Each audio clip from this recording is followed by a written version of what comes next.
What's up, guys? You're welcome to David Data Channel once again, where we talk about data science, productivity, and faith. Okay, so in today's video, we'll be talking about the case statement. Last video in our intermediate series, we started with the having clause. You can check it out in the link above and link in the description below. In today's video, we're talking about the case statement, right? So I'm just going to quickly explain what that means and then take one or two examples, and then you are good to start using your case statement. So my expectation is that before you start learning SQL, you already know how to use Excel, right? And if that assumption is right, then you would definitely have used your if statement, your if or ifs, if you're using any of the spreadsheets, Excel or Google spreadsheets, right? And typically your if statement is something like if your condition and value if true, and then value if false. So typically this is what your if statement looks like, right? So your case statement is your if statement in SQL. Your case statement is your if statement in SQL. That's really just what your case statement is. So what is the syntax for your case statement? This is the syntax. The syntax for a case statement is case when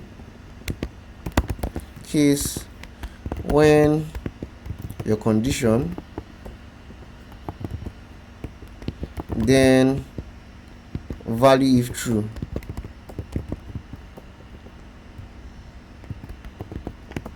value true, or value if true.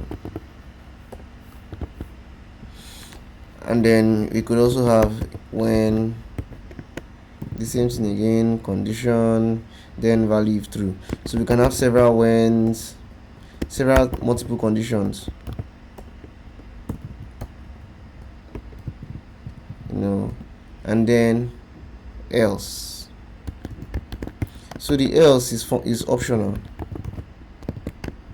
right? Else is optional, and then you end as, and then you end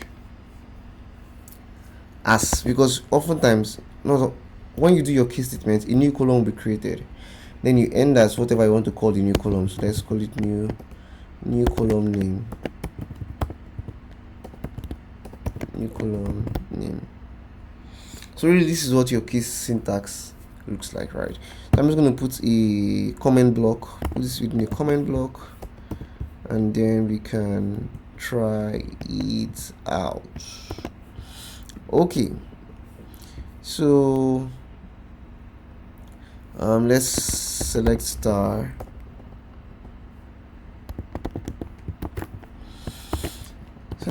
from projects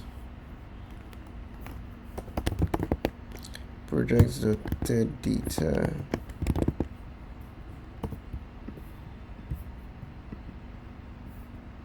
Okay, so we have all our data. So let's say we want to categorize views based on okay, let's use our case statement in date given, right? So let's say select title,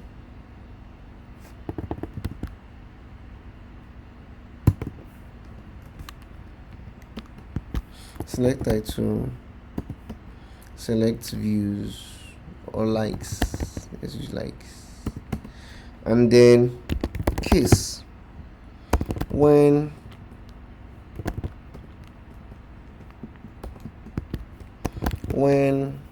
date given,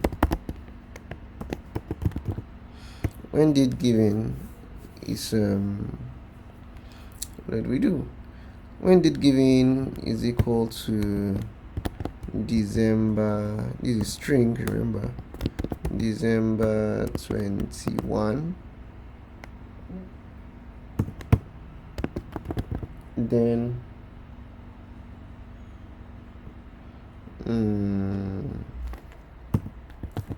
end of year, else leave it as it is. So I'm going to return date given.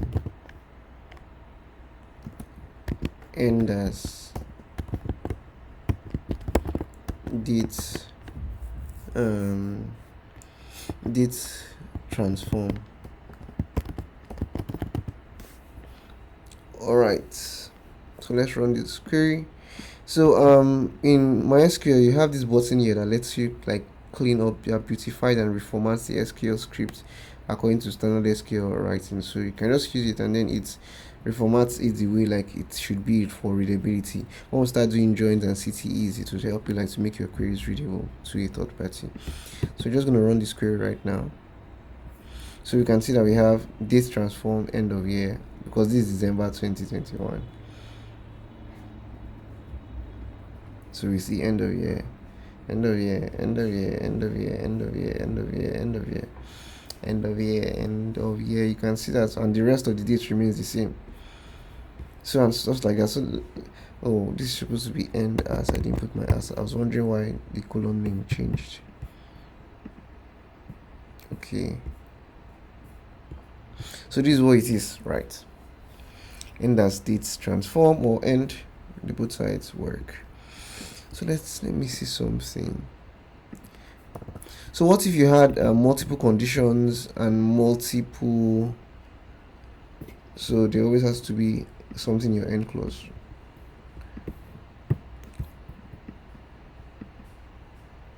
Okay. So since there's no title, you can see the title. MySQL takes the full title. If it was BigQuery, it would just give it a strange name like FO and all that stuff like that. That's what I really wanted to see. But then it puts your query there as the colon name. So it's always good for you to specify your colon name during your case statement. What's the next thing I'm going to see? Yes, so what if you had multiple conditions? So let's just copy this query again and paste it down here. And then let's see December. I have multiple conditions. I'm going to use when dates given in, because I have multiple conditions. I'm going to use my in statement right now. December 2021.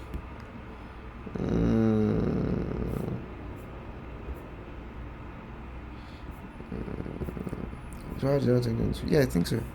December 22.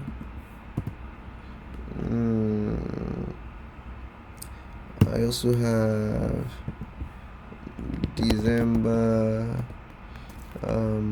2020. I also have December 19. I also have December 18. Yep. So when it's given in these things, return end of year.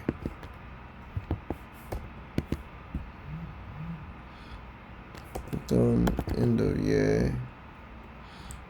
And so I want to add multiple conditions. So I'm just going to copy this query again because I want it to be like that.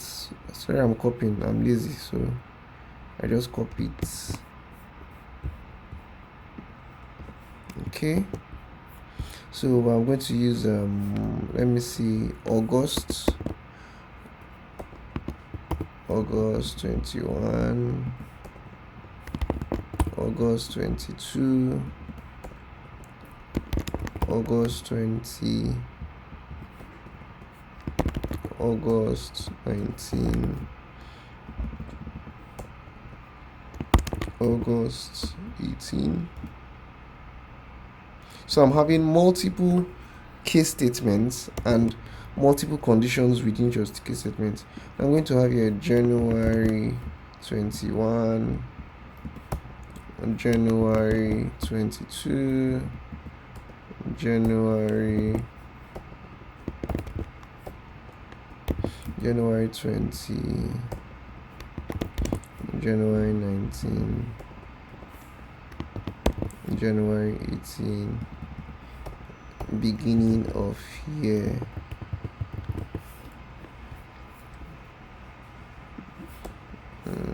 mid of year. else end as date given transform end as date transform. Let's run this query and see what we have here. So we see we have end of year, mid-year, beginning of year, mid-year.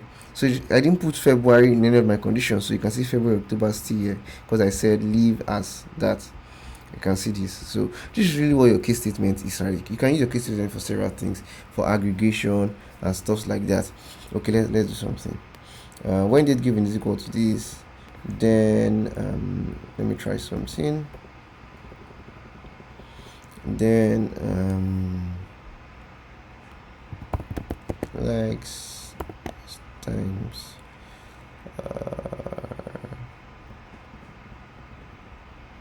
no, that doesn't work.